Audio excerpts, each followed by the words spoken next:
Avant de commencer, on veut préciser une chose importante. Nous ne sommes pas médecins. Ce que vous allez entendre, c'est un vécu personnel. Ce n'est pas un conseil médical et si vous êtes concerné par le sujet, le plus important reste d'en parler avec votre professionnel de santé.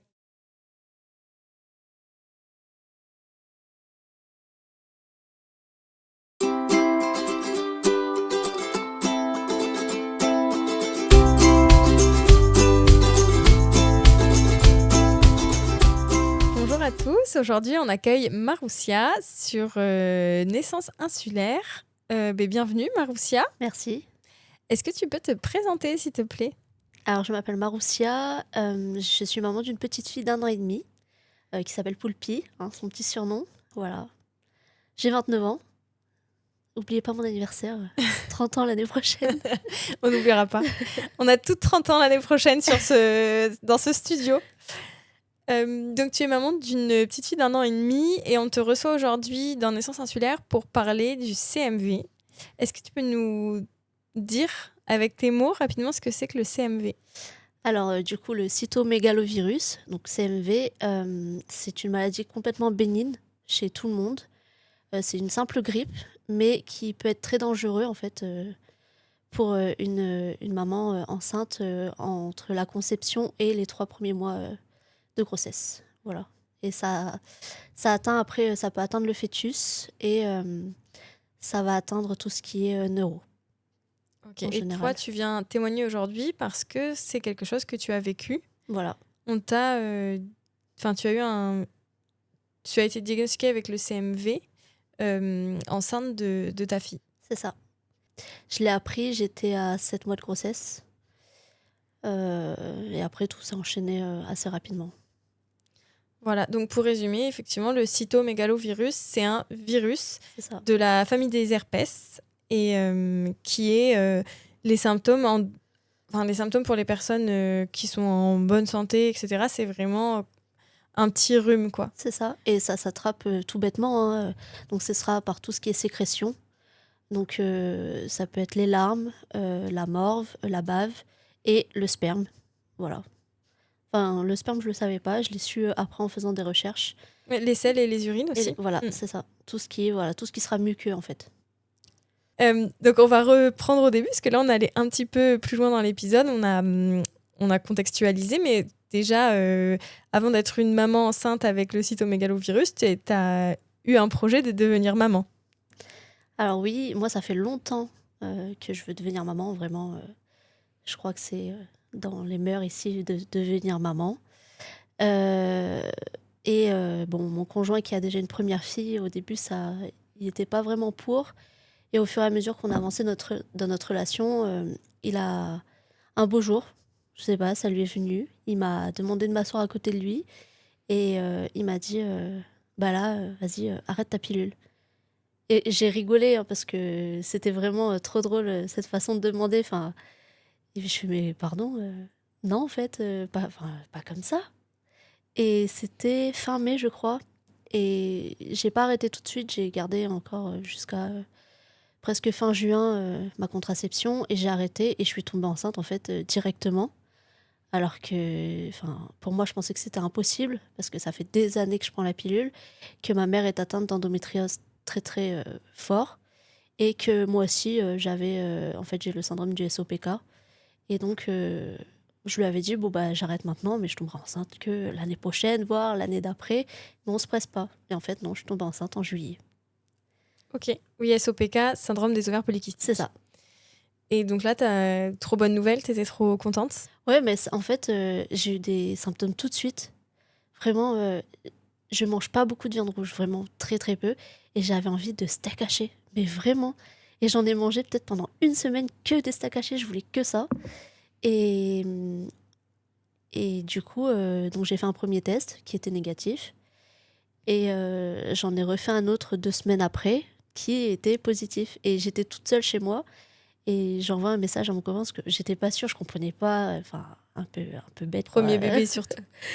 et je lui envoie la photo, je fais: «Tu comprends comme moi ou je rêve?» et il fait: «Je sais pas. Attends, je regarde bien». Donc on s'appelle et tout, il fait: «Non, non, mais je crois que tu es enceinte» Et comme je travaillais en gynécologie, du coup, j'ai quand même refait un test à mon travail. Une prise de sang? Non, non, un test, Un vraiment test, un ok. test qu'ils ont Urinaire, oui. là-bas, ouais, un test urinaire. Et c'est revenu encore positif. Du coup, j'étais trop contente en fait. Et voilà, après. Et c'était lancé. Ouais.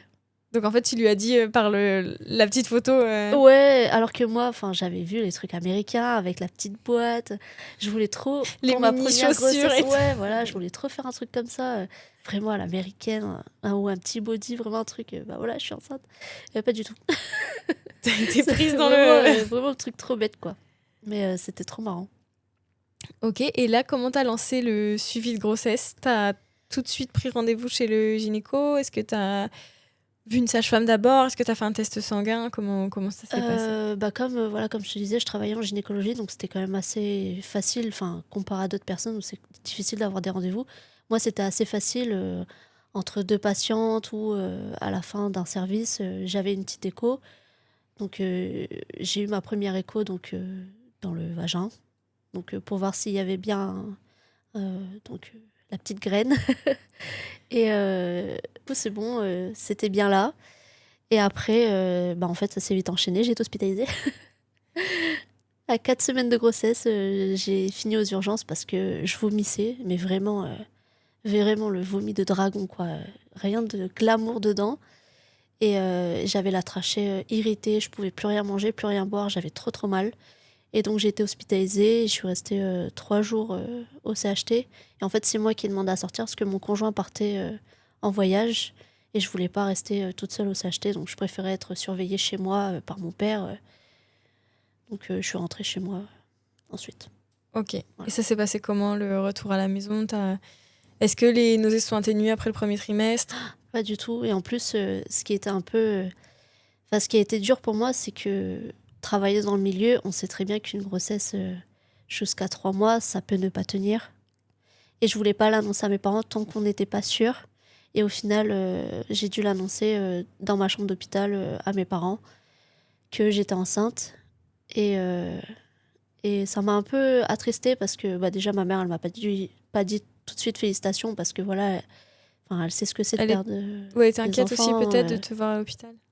Non, même pas, c'est que vraiment, elle voulait pas tout de suite être contente si jamais je perdais la grossesse, en fait. Ok. Et du coup, pas avoir des félicitations de ma maman, ça m'a un peu attristée. Après, j'ai compris, hein, elle m'a expliqué, mais c'est vrai que j'avais été vachement triste de ça. Et, et tout s'est enchaîné. Après, mon père, quand je suis rentrée, lui, trop content, vraiment. Allez, ça allait être le pépé, hyper gâteau. Enfin, il a beaucoup, il a pris vraiment soin de moi pendant ma grossesse. Il était tout le temps là. Et du coup, non, en fait, j'ai pas vomi que le premier trimestre. J'ai vomi du début jusqu'à l'accouchement, en fait. Et vomi, et en fait, désolée, hein, mais pipi, quoi. Je devais vomir dans un sac poubelle et en fait être assise sur les toilettes parce que je pouvais plus du tout retenir. C'était Ouais, en tellement même temps, tu quoi. vomissais fort. Ouais, ouais, ouais. Quand est-ce que tu as compris que ça allait être une grossesse compliquée? Mis à part déjà que c'était déjà assez difficile de vivre ces vomissements, mais a priori le bébé n'était pas en danger. Non, en fait, elle grandissait bien. Enfin, tout se passait très bien. Vraiment, toutes mes échos étaient parfaites. Pareil, la toxo, j'étais suivie parce que je l'ai jamais attrapée, donc j'avais mes prises de sang tous les mois. Tout était parfait. Et à 7 mois de grossesse, en fait, donc la gynécologue avec qui je travaillais m'a dit, bah écoute, viens, je te fais une écho en plus, et puis comme ça, on voit un peu l'évolution de ta fille. Donc on a été faire cette écho, et il y avait le papa avec moi, et il était là, le papa? Non, je crois qu'il était pas là. Je sais même plus, tu vois, en fait, il y a beaucoup de choses que j'ai oubliées parce que c'était... Après, la suite a été très intense. Et en fait, elle m'a dit, bah écoute, je te mets en arrêt parce que là, il faut que tu te reposes. Il y a un problème avec la croissance de ta fille. Et là, j'ai fondu en larmes. Mais même pas, au début, ça va être égoïste, hein, mais j'ai même pas pensé à ma fille. C'est vraiment, j'allais m'arrêter de travailler. Et je voulais pas. Bah, comme je travaillais en gynéco, je voulais accoucher sur place, en fait. Vraiment perdre les os, et que ce soit un truc trop drôle avec nous, avec mes collègues. Et j'étais j'étais vraiment pas bien. Ça m'a un peu abattue de me mettre en arrêt. Et là, j'en tremble, en fait. Je suis pas bien. Mais non, ça a été très dur quand on m'a annoncé ça, qu'il y avait un problème avec ma grossesse. Et après, tout s'est enchaîné. Du coup, prise de sang. Et Et donc, en fait, là, ton médecin te dit qu'il y a un retard de croissance ouais, in utero. Et donc là, ils essaient de comprendre pourquoi. c'est ça. Ok. Donc là, on m'a fait une prise de sang. Et au retour de cette prise de sang, donc, on a vu le CMV. Et on me l'a annoncé donc un vendredi soir, sans vraiment m'expliquer ce que c'était. Et en fait, tout le week-end, j'ai pas dormi. Et j'ai écouté des podcasts, des émissions YouTube. Et il parlait du professeur Ville, donc qui est à Necker, Qui est professeur, qui ouais, est, voilà, qui est professeur. Et spécialisé dans le CMV. c'est ça. Et en fait, il y avait que ce nom-là, tout le temps, partout. Et je me suis renseignée. Et, et en fait, un mardi soir, un mardi après-midi en Calédonie, on a envoyé un mail à ce professeur pour avoir plus d'explications. Et il nous a répondu tout de suite. Le mardi soir, on a eu la réponse tout de suite. Et en fait, il nous a demandé toutes les analyses pour pouvoir construire le dossier et pouvoir mieux nous expliquer les conséquences du CMV. Et c'est à partir de là qu'on a demandé voilà, toutes mes échographies, toutes mes analyses de sang depuis le début de ma grossesse, donc avec l'hospitalisation. Et en fait, on s'est rendu compte, en faisant toutes ces recherches, que j'étais déjà positive en sortant de mon hospitalisation. La première hospitalisation à 4 semaines de Ouais, grossesse. c'est ça.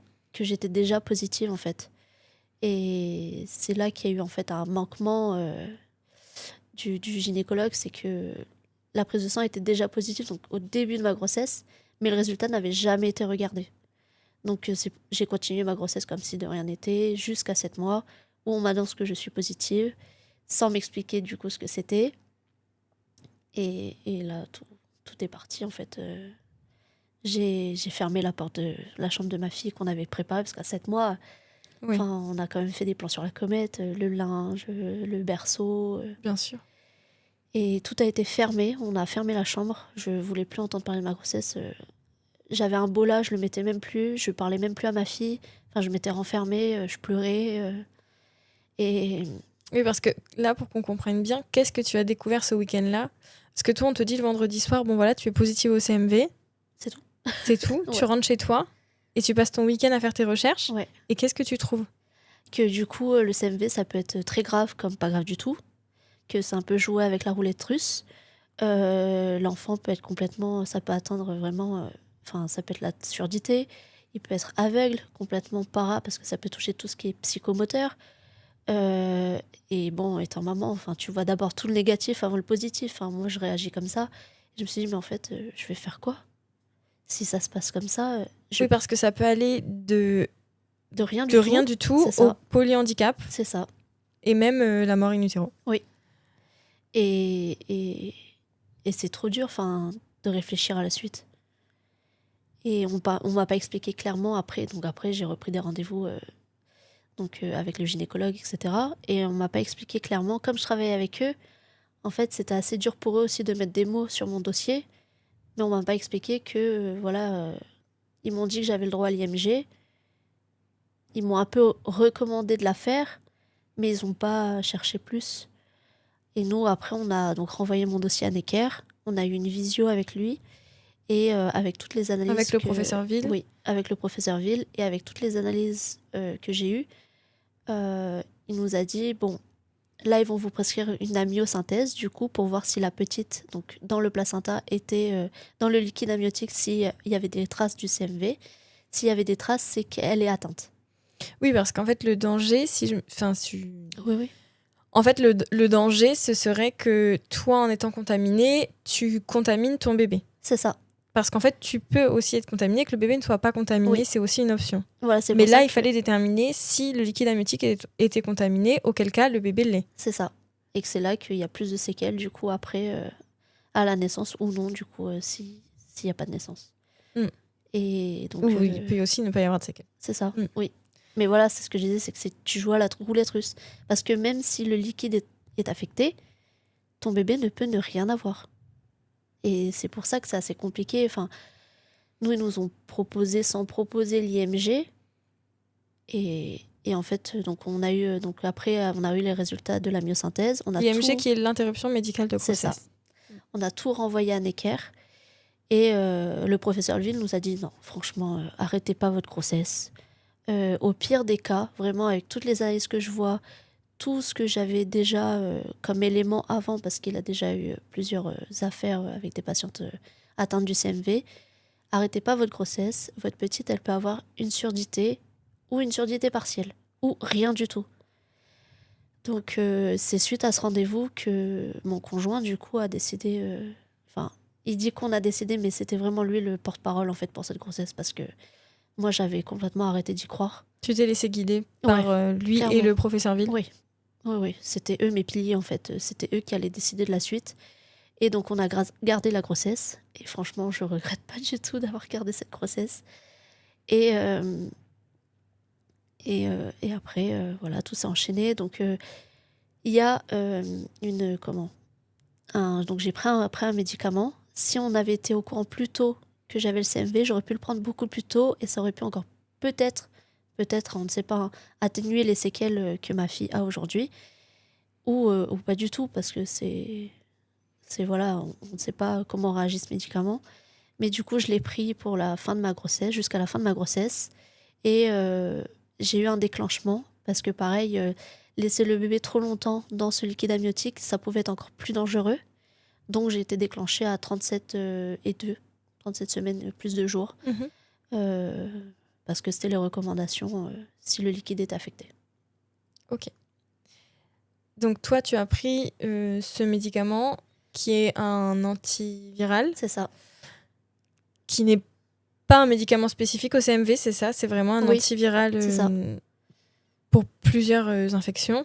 Mais en fait, c'est la seule chose qu'on peut proposer aux femmes qui ont le CMV, puisqu'il n'y a pas de... Oui, pour l'instant. En fait, il n'y a pas de traitement pour le CMV. C'est juste ce c'est traitement pour essayer d'atténuer les risques pour le bébé. Mais il n'y en a pas d'autres, c'est ça? Non. Et c'est encore en étude, donc ils le proposent, mais voilà, ils ne vont pas te l'imposer. C'est à toi de choisir si tu le prends ou pas. Oui, il ne fait pas consensus non plus, ça dépend des gynécologues, tu nous disais? Oui. Donc, toi, c'est le professeur Ville qui te l'a prescrit? C'est ça. Donc, via l'hôpital de Necker à Paris, en visio, il t'a fait l'ordonnance? Il m'a fait l'ordonnance. Ici, on me l'a refaite parce que, comme on ne sait pas si les pharmacies prennent les ordonnances de France ou pas, donc on me l'a refaite. Et après, voilà, mais c'est un médicament qu'il n'y a pas souvent sur le territoire, donc il est en commande. Et après, donc j'ai eu mon déclenchement. Donc toi, tu as dû attendre, je suis désolée, je te coupe, tu as dû attendre que le médicament arrive sur le territoire pour pouvoir le prendre, ou il y en avait déjà en stock? J'ai de la chance, il y en avait déjà en stock. Ok. Et après, en fait, à chaque fois que je prenais une boîte, il était recommandé. Il était recommandé, oui, à chaque fois. Parce que même pour ma fille, ça a été pareil. Oui, toi, ta fille, elle a dû le prendre depuis sa naissance? Voilà, pendant 6 mois. Il y a eu les exactions, donc l'année dernière. Le grossiste a brûlé. Donc, impossible d'avoir le médicament qui était disponible chez ce grossiste-là. Donc, ce jour-là, on a dû appeler la France. On a d'abord appelé tous les hôpitaux en Calédonie, enfin la clinique et l'hôpital du Nord. On a appelé les pharmaciens de l'hôpital aussi. On a appelé plusieurs pharmaciens pour savoir s'ils n'avaient pas ce médicament-là dispo chez eux. En fait, personne ne l'avait parce que c'est tellement rare. Ce médicament est tellement rare et tellement cher. Il ne faut pas l'oublier parce qu'il est très cher. Il est remboursé, mais il est quand même très cher. Qu'ils n'en ont pas beaucoup sur le territoire. Et du coup, en fait, on a même appelé le chef de ma mère qui était en France à ce moment-là pour savoir si vous ne pouvez pas aller à Necker me prendre une fiole pour ma fille. Parce qu'elle, c'était en sirop, du coup, à administrer le matin et le soir, à heure fixe. Et du coup, non, en fait, c'était pas possible. Donc là, clairement, je suis encore tombée dans les enfers. Et donc, on a rappelé Necker en urgence. Et ils nous ont fait... comment recomposer le médicament à partir des gélules qui sont disponibles, pour adultes qui sont disponibles en Calédonie. Donc on a eu la formule et ça a été refait par l'hôpital. Donc on allait se fournir directement à l'hôpital. Et donc là, en urgence, l'hôpital t'a refabriqué le médicament. Ils m'ont refabriqué et heureusement aux bonnes doses pour ta fille. C'est ça. Et donc, par chance, heureusement, pour d'autres mamans qu'on a demandé en fait cette formule-là à Necker parce que d'autres mamans qui ont des enfants atteints du CMV, pareil, n'avaient plus rien. Et du coup, ça a pu être construit pour ces enfants-là aussi. Ok. Mais c'est toi qui as dû... C'est mon conjoint, clairement, je ne vais pas prendre. C'est vraiment lui qui était en contact avec Necker, c'est lui qui est tout le temps sur les mails. Mais Voilà, c'est lui qui a eu l'idée d'appeler Necker pour ouais. qu'il vous trouve une solution en C'est fait. ça. Ouais, c'est lui Incroyable. qui est hyper réactif. Ouais, non, c'est lui qui a tout géré de ce côté-là pour le médicament. Mais en fait, oui, depuis le début de cette grossesse, vous vous êtes démenés pour elle, quoi. Ouais. Ben, moi, je suis plus là présente parce que c'est moi qui l'a porté. Mais c'est vrai que mon conjoint, lui, faisait tout ce qui était recherche de tout mon dossier médical. C'est lui qui avait tout demandé. Tout ce qui est mail, visio, c'était lui. Parce que c'était trop dur pour moi, en fait, d'à chaque fois revivre tout ça, en fait. Voilà. Et toi, en fait, de base, le professeur Ville, tu l'avais contacté juste pour avoir des explications, pour mieux comprendre le CMV? Pour mieux comprendre, et puis après, par la suite, est-ce qu'il fallait m'évasaner sur Necker? Est-ce qu'ici, je pouvais accoucher? Donc, on lui a même demandé si fallait que je parte en évasane, quitte à payer le billet d'avion. Je serais partie. Mon père allait m'accompagner parce qu'il travaillait à Calais, donc il aurait pu m'accompagner comme ça. Enfin, on avait même cherché un hôtel. Enfin, c'était vraiment, des réponses à mon dossier, en fait. Dans la panique, toi, tu avais fait le plan A, B, C, D. Oui. Ah, Ok. Oui, et puis... Et ici, qu'est-ce qu'on te disait? Qu'est-ce que ton équipe de soignants te disait? Ben, le problème, c'est que voilà, je travaillais avec eux. Et comme on dit, les cordonniers sont les plus mal chaussés. Et je pense que ça les a tellement touchés que j'ai le CMV et ça les a encore plus touchés qu'en fait, ils n'aient pas vu plus tôt ce résultat qu'ils n'arrivaient pas à poser des mots sur mon dossier. C'était vraiment, on me proposait une IMG sans me la proposer. On m'a pas expliqué ce que c'était CMV. On me dit ça un soir à 4 heures. Clairement, après, tout est fermé. Donc, comment je fais pour avoir mes réponses? Ça a été très compliqué de travailler après dans le milieu où, en fait, mon dossier avait été un peu suivi sans être suivi. Donc, tu accouches quand même au CHT, tu accouches de ta fille. Oui. Est-ce qu'elle est testée tout de suite au CMV ou il n'y a pas eu besoin de la tester, elle, puisque le liquide amniotique était positif? Du coup, j'ai accouché donc par déclenchement, donc avec le ballonnet. Et non, ils l'ont pas retesté par la suite pour le CMV, comme le liquide était déjà positif. Mais après, voilà, elle a eu les tests donc de surdité. Donc, et c'est tout de suite à la maternité qu'ils font les tests. Si tout est positif dès le départ, c'est qu'il n'y aura pas de problème. S'il y a un test qui revient négatif, ils repassent le lendemain pour refaire un test. Et malheureusement, c'est revenu encore une fois négatif sur une oreille. Et après, de là, on a un rendez-vous donc avec l'ORL. Et donc à l'ORL, ça se fait que sur les enfants l'endormissement naturel. Donc par chance, elle dormit bien quand même. Donc on a fait les écoutes et c'est là qu'on a vu qu'en fait elle avait une surdité partielle de l'oreille gauche. Elle a la possibilité d'être appareillée plus tard, mais clairement pour l'instant elle a 1 an et demi. Je ne veux pas l'embêter avec un appareil, on verra ça plus tard. Et aussi ils font tester le fond d'œil. Donc elle a eu le test du fond d'œil, tout allait très bien. Et plus tard dans la croissance, si on voit qu'il y a un retard, tout ce qui est psychomote, ils font des tests aussi. Mais nous, on n'en a pas eu besoin, parce que de ce côté-là, tout va bien. Ok. Oui, en fait, c'est tellement vaste, les atteintes que peuvent avoir le CMV, que quand un bébé naît et qu'il est infecté, il y a tout un processus derrière, par contre, de suivi. Oui. Et du coup, ta fille sera suivie jusqu'à quel âge? Entre 5 et 6 ans. Voilà, Okay. C'est un suivi. Donc, au début, pareil, donc elle a pris le médicament, le Rovalcite ou Valanciclovir, peu importe, enfin, ils l'appellent comme ça. Et donc, elle avait des prises de sang toutes les semaines au début, jusqu'à ses 3 mois. Après, toutes les 2 semaines. Et ça a été pareil, ça a été super dur. Enfin, ton bébé se faire piquer. Et pareil, le médicament jusqu'à ses 6 mois. Et fallait te régler, quoi. Okay. Et là, par contre, le médicament, il n'y a que moi qui l'administre à ma fille. Le papa n'arrivait pas, déjà comme elle est née très petite. Il a eu du mal au début à la prendre dans ses bras. Et du coup, tout ce qui est médicaments, C'est moi qui lui administrais. Et c'était en pipette. On pouvait pas mettre dans le biberon, on pouvait pas mettre à la cuillère. C'était vraiment que en pipette.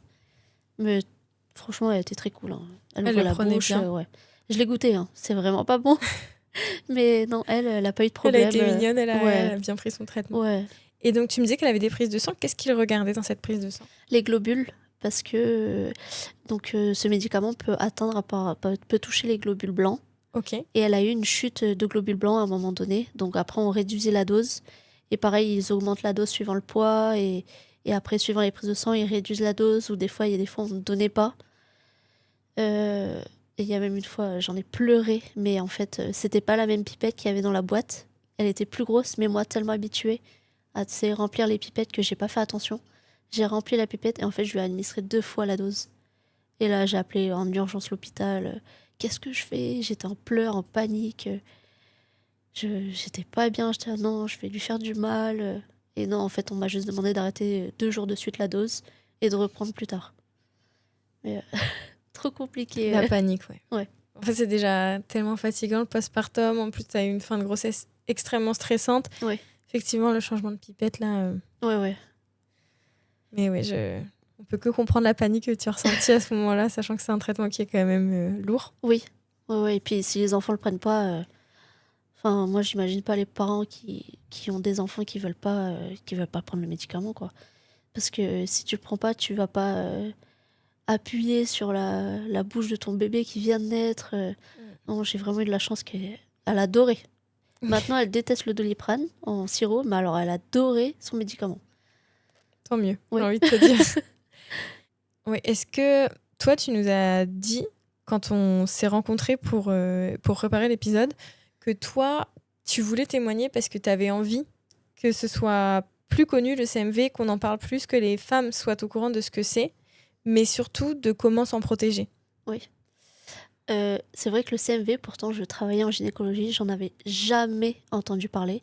Je ne savais même pas comment ça s'attrapait.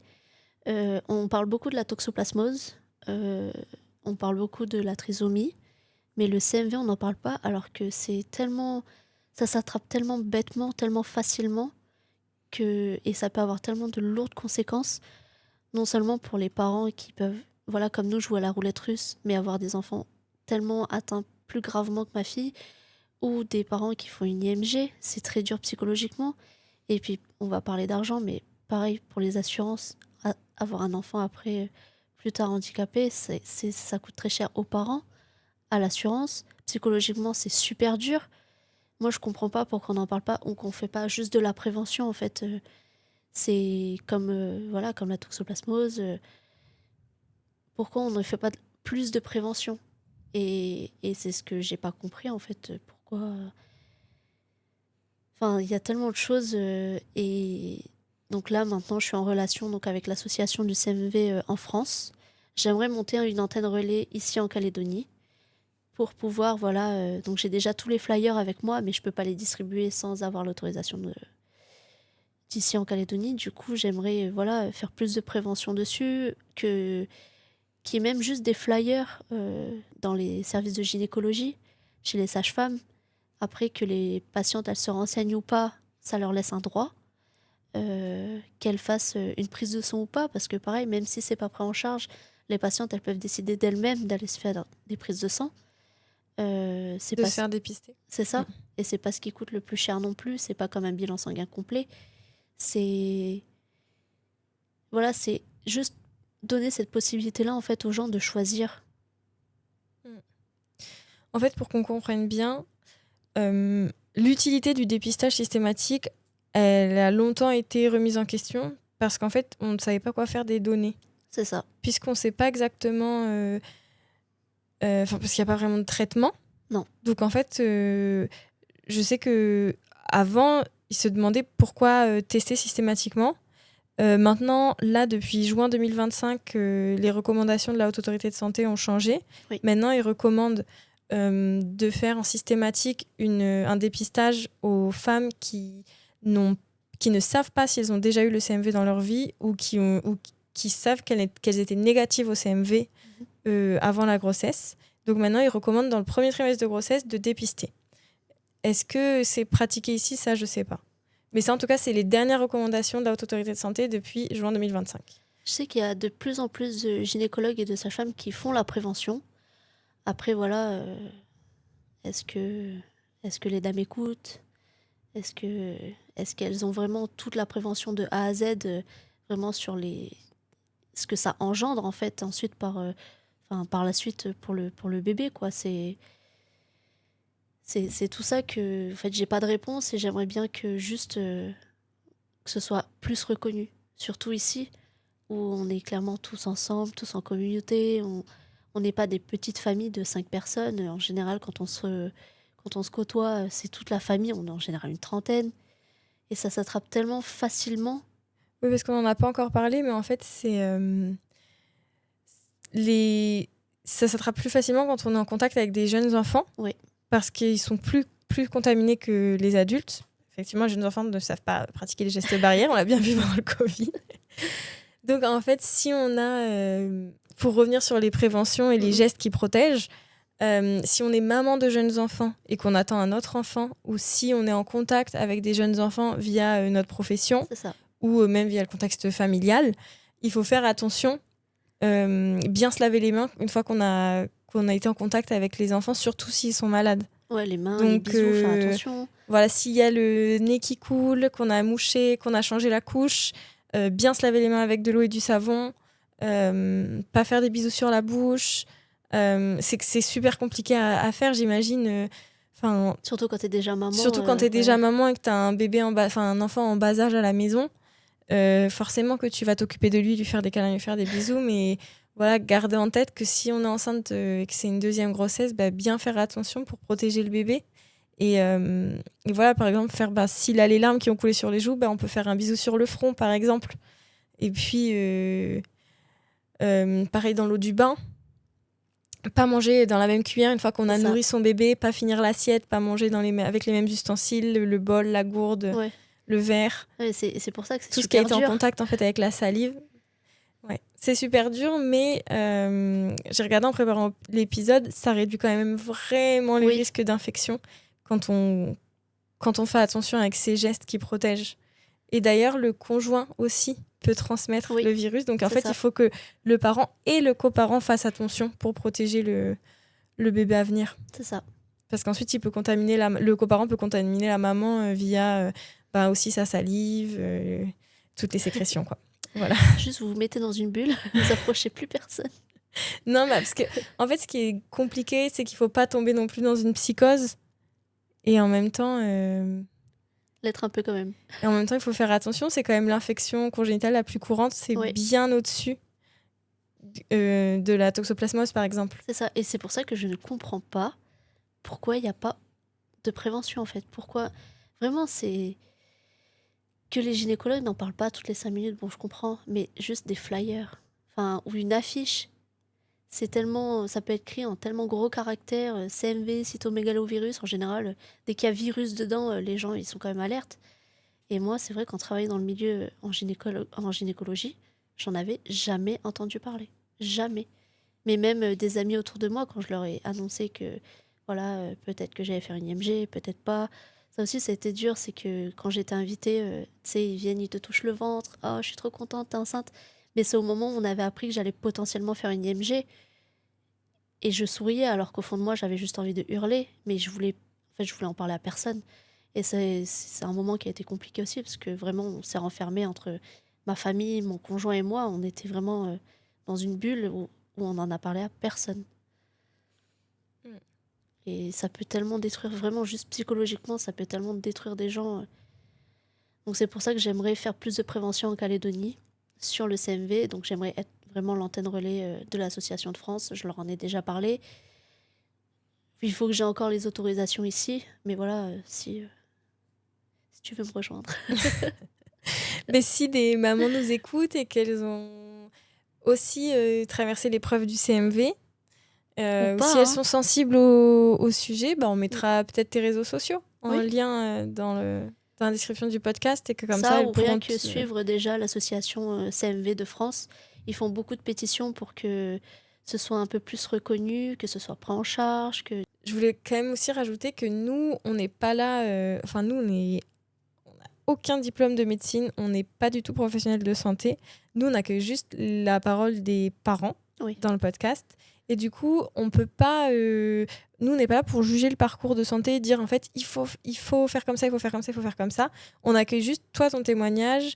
Et on sait juste que, puisque si on peut faire passer un message, le seul message qu'on veut faire passer, c'est faites attention, protégez-vous, pratiquez les gestes barrières, tout simplement. Oui. Du coup, Marussia, est-ce qu'on peut te demander tes conseils pour les mamans et futures mamans pour se protéger du CMV?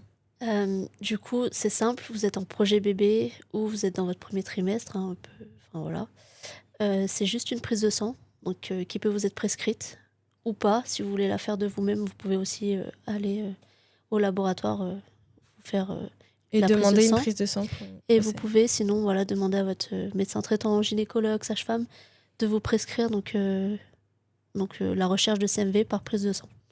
Donc ça peut se faire vraiment à tout moment, soit en préconception, soit durant les premiers mois de grossesse. Après, il y a moins de risques plus tard dans la grossesse que le fœtus soit atteint. Donc c'est pour ça que nous, Necker, nous avait dit que en fait, le plus souvent, les bébés les plus souvent touchés, c'est quand c'est dans la préconception et les premiers mois de grossesse. Ok. Voilà. Donc en fait, plus tôt tu l'attrapes dans la grossesse, C'est même ça. en préconception, Oui. Plus le bébé pourra avoir de séquelles potentiellement. C'est ça. Oui. Et je dis bien potentiellement parce qu'en fait, comme tu dis, c'est la toujours roulette russe, c'est aussi possible que le bébé n'ait rien. Oui, c'est ça. On a des parents qui ont contacté du coup mon conjoint après qu'on ait fait, parce que du coup on a fait un post sur les réseaux, donc avec ma photo, un peu près notre parcours. Et il y a des parents qui sont venus nous contacter après pour nous dire moi j'ai été touchée par le CMV, mon enfant a de très très grosses séquelles. Il y en a qui sont partis en France du coup parce que pouvaient plus être suivis en Calédonie. D'autres qui nous ont dit moi mon enfant aussi a été touché par le CMV, mais elle n'a rien ou il n'a rien. C'est vraiment vraiment joué à la roulette russe.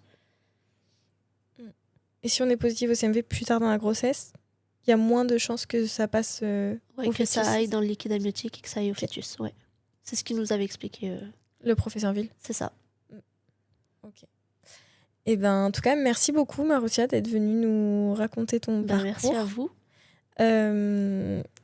Pour résumer, maintenant, ta puce, elle a une surdité partielle d'une oreille, tu nous disais. De l'oreille gauche, oui. Et elle a un suivi jusqu'à 5-6 ans, parce qu'en fait, ça peut changer à tout moment. Oui, ça peut soit s'améliorer, soit à l'inverse, pas du tout. Et donc pour l'instant, elle est touchée que de l'oreille gauche, mais peut-être que plus tard, elle pourrait être touchée de l'oreille droite aussi, perdre complètement l'audition. Et c'est pour ça qu'elle a un suivi. Là, on est passé à tous les 6 mois. Donc tous les 6 mois, elle a un suivi avec l'ORL et la pédiatre. Et tous les mois avec le médecin traitant. Et après 5-6 ans, c'est stabilisé, c'est ça? C'est ça. Ok. C'est ce qu'ils nous disent. Ok. En tout cas, merci beaucoup d'être venu nous raconter ton parcours et d'être venu nous parler de Poulpi sur le podcast. Est-ce que tu voudrais lui laisser un petit message? On aime bien faire ça en fin d'épisode, je ne sais pas si tu as écouté. On aime bien que les parents puissent laisser un petit message à leurs enfants parce que quitte à laisser une trace, on enregistre. Donc si tu as un petit message à lui faire passer pour qu'elle écoutera quand elle sera plus grande. Alors sachez qu'elle ne veut plus m'appeler maman. Elle m'appelle Yaya. Donc juste Poulpi, maman, c'est pas Yaya, c'est maman. C'est tout? Ça, elle s'en souviendra. Non, après, elle aime bien faire le dinosaure, mais je pense que je vais agacer les gens si je commence à faire le dinosaure. Ça marche. Merci Marussia, tata. Merci, allez, tata.